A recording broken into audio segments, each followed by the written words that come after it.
So let's now cross to SABC news reporter Neria Hlakotsa, who is live for us there in Soweto. Neria, what can you tell us at this moment? We do, of course, see that firefighters are already on the scene battling that blaze. Good afternoon to you, Nati. Definitely the firefighters have been here. You must remember that this blaze started at least more than 2 hours ago.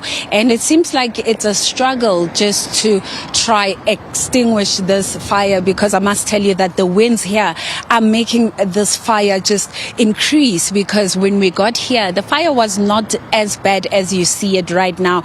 But it remains to be seen how long this will take. But I will tell you that the workers at SAB have, at this current moment, being evacuated. We saw them at the other side of the depot, which is their main gate. They were standing there and they were just saying, the manager there just telling us that that is just a safety protocol to ensure that no one is injured. Like the EMS had already indicated that no one has been injured from the fire. So it's just now a battle of time to ensure that the EMS are able to battle with this fire, or deal rather with this fire. But at this point, the EMS did indicate that they will keep us also updated, because no official here is around. SAB also, we were trying to just find out in terms of the cause of the fire, was how did that grass catch the fire, because the EMS did indicate, of course, that it was initially the grass, and then from the grass it moved to the crates. But as you can see, this fire is just right behind the depot. So it just seems like the depot at this point is still safe. We're not seeing any other major thing except the crates themselves being on fire.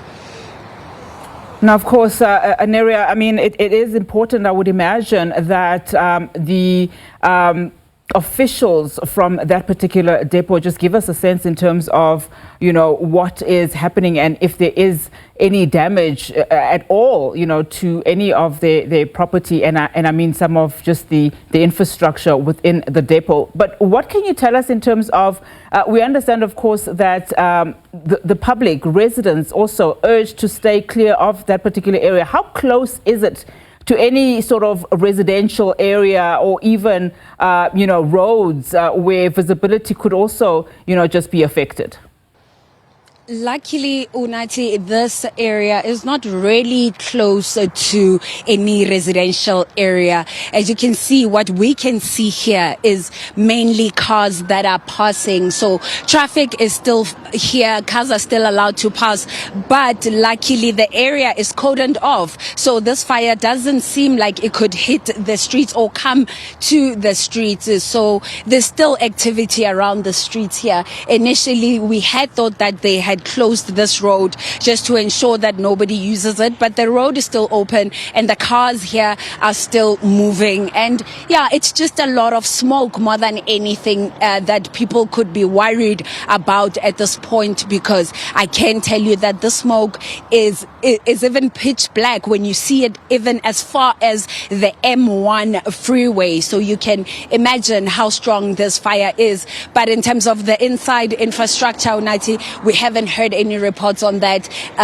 Just speaking to the workers, they only said it's the crates that are mostly affected. And you can see, I'm sure, from the visuals as well, as the firefighters are trying by all means to find ways to try and deal with this fire. And I can see, maybe, Unati, just to add, that they are now just also pouring water, which is also just coming out. So making sure that the whole grass is now wet, as an effort to try deal with this fire and as they battle with it. Neria, all right, let's leave it there for now. Thank you so much for that. Neria Hlakotsa just giving us an update in terms of that fire that has been blazing there at the SAB Breweries. You would understand, of course, we understand it started around 2 hours ago. In fact, luckily no injuries reported, as we continue to monitor that scene for you.